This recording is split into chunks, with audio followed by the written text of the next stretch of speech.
Hi friends, मेरे of English class में आपका स्वागत है। आज हम लोग सीखेंगे question tag. Question tag exam के नजरिए से भी इम्पोर्टेंट है और क्वेश्चन टैग स्पोकन के नजरिए से भी बहुत इम्पोर्टेंट है। चलिए जानते हैं क्वेश्चन टैग होता क्या है। सबसे पहले हम लोग देखेंगे क्वेश्चन टैग में जो हेल्पिंग वर्ब होता है उसमें नोट कंबाइन हो जाता है। देखिए जैसे डू का डोंट, डू का डोंट, डज का डजंट, इज का इजंट, एम का एमंट, आर का आरंट, वाज का वाजंट, ऐसे ही सब हो जाता है।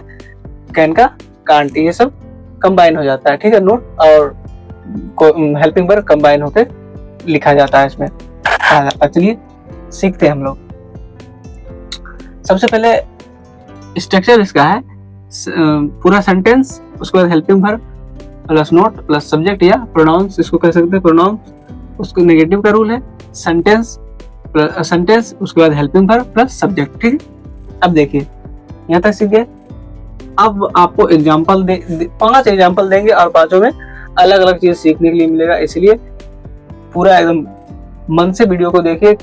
आपके स्पोकन के लिए बहुत इंपॉर्टेंट है और एग्जाम के नजरिए से भी बहुत जरूरी है। चलिए देखते हैं। सबसे पहला एग्जाम्पल देखते हैं।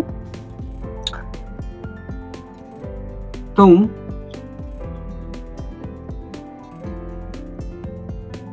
खा रहे हो ना। ठीक है, पहला है तुम खा रहे हो ना। कैसे बनाएंगे इसको? देखिए पहले क्या रहा सेंटेंस, पूरा सेंटेंस बनाएंगे। ये इसको भूल जाइए। यू आर क्या है? You are eating, you are eating बन गया। अब क्या कर रहा है हेल्पिंग वर्ब, उसमें क्या है इज है, हेल्पिंग वर्ब आर है। तो देखिए आर को कंबाइन करेंगे क्योंकि इसका कहना है हेल्पिंग वर्ब प्लस नोट। इधर उठाएंगे किसको? हेल्पिंग वर्ब को। आर में क्या लग जाएगा? कंबाइन हो जाएगा नोट, तो इसको पढ़ेंगे आरंट। क्या है? You are eating aren't. उसके बाद क्या करा? सब्जेक्ट क्या है इसका? यू का यू, यू का यू। ठीक, अब देखिए you are eating aren't you. अब इसका हिंदी क्या हो जाएगा? तुम खा रहे हो ना। क्या हो जाएगा? तुम खा रहे हो ना, या फिर इसको बोलेंगे तुम खा रहे हो क्या, तुम खा रहे हो क्या, या तुम खा रहे हो ना। चलिए दूसरा एग्जांपल देखते हैं और समझते हैं। देखिए पहला एग्जांपल है, दूसरा ले लेते हैं। दूसरा, हर एक एग्जांपल में कुछ ना कुछ है, इसलिए सभी एग्जांपल को देखिए। एक और एग्जांपल ले लेते हैं। हम जाएंगे ना। देखिए हम जाएंगे ना, तो क्या कर रहा है? सिंपल सा, सबसे पहले वी विल, सबसे पहले बना देंगे हम लोग वी विल गो, बन गया वी विल गो। अब क्या कह रहा है? सेंटेंस के बाद हेल्पिंग वर्ब क्या है? विल है, तो विल उठाएंगे। उसके बाद क्या करेंगे? विल को विल में कंबाइन करेंगे नोट, तो क्या आ जाएगा? वांट। ठीक है, we will go won't we. ठीक है, ये बन गया, इसमें कोई दिक्कत नहीं। एक तीसरा एग्जांपल लेते हैं। 5 एग्जांपल देखना, पांचों देखिएगा, आपको समझ में आ जाएगा ढंग से। देखिए एक नेगेटिव का लेते हैं। सीता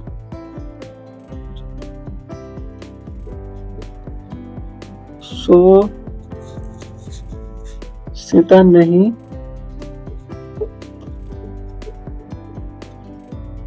सो रही है ना। चलिए इसको पास्ट में ले लेते हैं। ठीक है, सीता नहीं सो रही थी ना।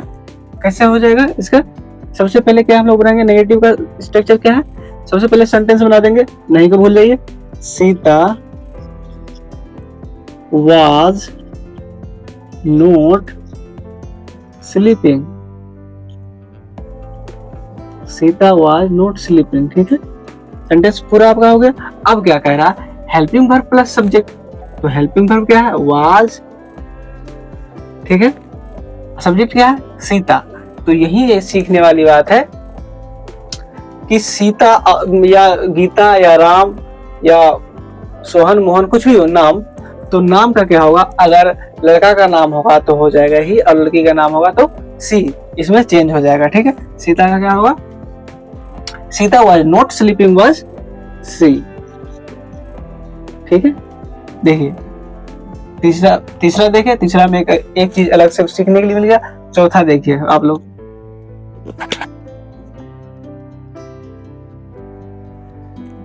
अब हम लोग चौथा एग्जाम्पल देखते हैं। ठीक है, चौथा एग्जाम्पल देखते हैं।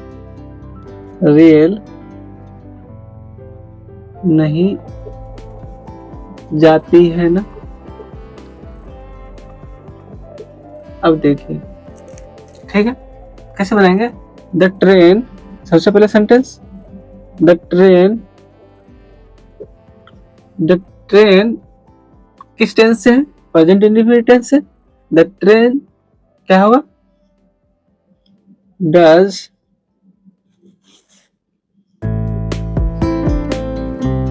Not go. The train does not go. Arrive और रीच के चक्कर में मत पड़िए, बेसिक चल रहा है क्लास, इसलिए मैं गो लिख दिया हूँ। ठीक है, the train does not go. उसके बाद क्या करा? नेगेटिव है, हेल्पिंग वर्ब और उसके बाद सब्जेक्ट। तो हेल्पिंग वर्ब क्या है इसमें? डज। तो डज को उठा कर लाएंगे, डज हो गए। The train does not go, does. उसके बाद क्या करा? सब्जेक्ट। सब्जेक्ट क्या है? रेल है। तो कोई भी निर्जीव वस्तु हो, कोई भी निर्जीव वस्तु हो, उसमें किस चीज का यूज होगा? इट का होगा, ये ध्यान में रखिएगा। चौथा एग्जांपल था। चौथा में फिर एक चीज सीखने के लिए मिल गया, the train does not go, does it. ठीक है, निर्जीव के लिए किस चीज का यूज करेंगे हम लोग? इट का यूज करेंगे। ठीक है, अब पांचवा एग्जांपल लेते हैं। उसमें फिर एक नया चीज सीखने के लिए मिलेगा, इसीलिए क्लास पूरा देखिए, पूरा वीडियो देखिए, आपको कुछ नया चीज सीखने के लिए मिलेगा। और पूरा टेक सीख जाइए, क्वेश्चन टेक करने के लिए इजी से सीख जाइए। कोई एग्जाम होगा उसमें आप आराम से टेक को पहचान कर बना सकते हैं। चलिए देखते हैं हम लोग। तुम क्रिकेट खेलते हो ना? तुम क्रिकेट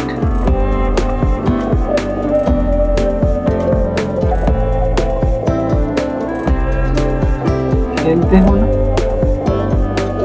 अब बनाइए इसको। ये भी प्रेजेंट इंडेफिनिट टेंस है। सबसे पहले सेंटेंस बनाएंगे, यू प्ले क्रिकेट। सेंटेंस पूरा आपका, यू प्ले क्रिकेट। अब क्या करा? Helping verb plus subject. देखिए, यही समझने वाली बात है, इसीलिए आप लोग को कहा था पांचों एग्जाम्पल जरूर देखिएगा। अब यहाँ क्या कह रहा है? You play cricket.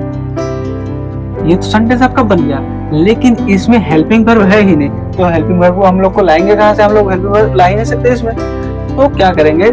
जैसे मैथ में एक्स मान लेते हैं, ठीक है, उसी तरह से यहाँ हम लोग मान लेंगे कि प्रेजेंट इंडेफिनिट टेंस में यू के साथ किस चीज का, किस, अगर यू रहेगा, अगर हम यू में नेगेटिव मान लेते हैं तो किस चीज क्या लगेगा इसमें?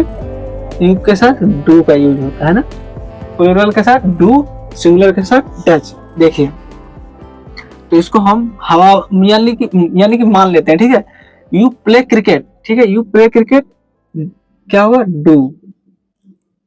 You play cricket do. उसके बाद क्या करा? डू में नोट, तो कंबाइन कर देंगे, ये डोंट हो जाएगा। You play cricket don't you. समझ गए?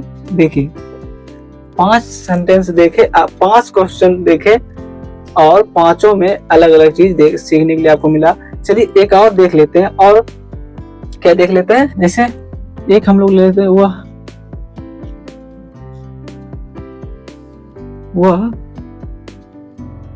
खाता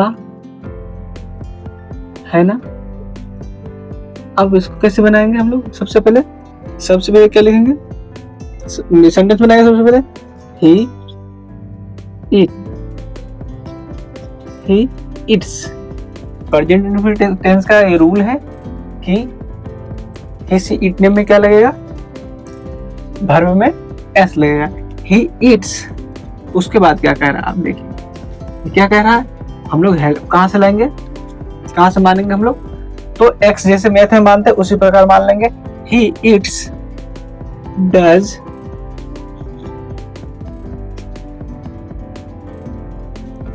नॉट ही, ठीक है, ही इट्स डज नॉट ही, समझ गए, क्योंकि ही के साथ डज का यूज होता है, यू के साथ डू का यूज होता है, तो इस कंबाइन कर दिए, डोंट और डजंट हो गया, समझे।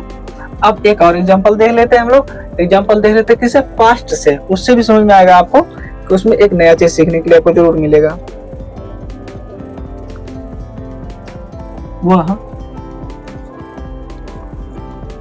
वहां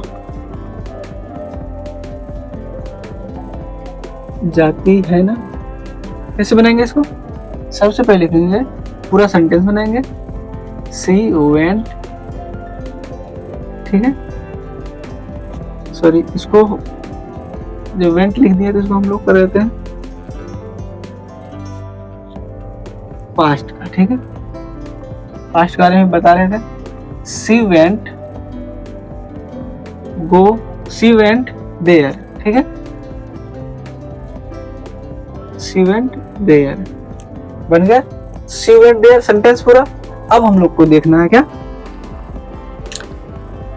इसमें क्या लगता था, अगर ये मान लेते तुम रहता तो यहाँ क्या लगाते, वह है तो क्या लगाते हैं, तो रूल ये कह रहा है कि पास्ट इंडेफिनिट टेंस में अगर नोट आ गया तो उसमें सभी के साथ डिड लगता है, पूरा जितना भी आपका सब्जेक्ट है सभी के साथ डिड लगेगा, तो she went did, she went there, she went there, उसके बाद किस चीज का यूज करेंगे हम लोग, डिड का, डिड में कंबाइन हो जाएगा तो क्या हो जाएगा, she went there didn't she, didn't she, ठीक है, ये आपका क्वेश्चन टैग पूरा हो गया, ठीक है, क्वेश्चन टैग कंप्लीट होगा। अगर कंप्लीट से वीडियो को ध्यान से देखिएगा तो आपको एक बार में नहीं 2 बार में जरूर समझ में आ जाएगा, इतना इजी तरह से समझाए हैं कि इसको समझने में कोई दिक्कत आप लोग को नहीं होगा, एक बार देख लीजिएगा, ठीक है।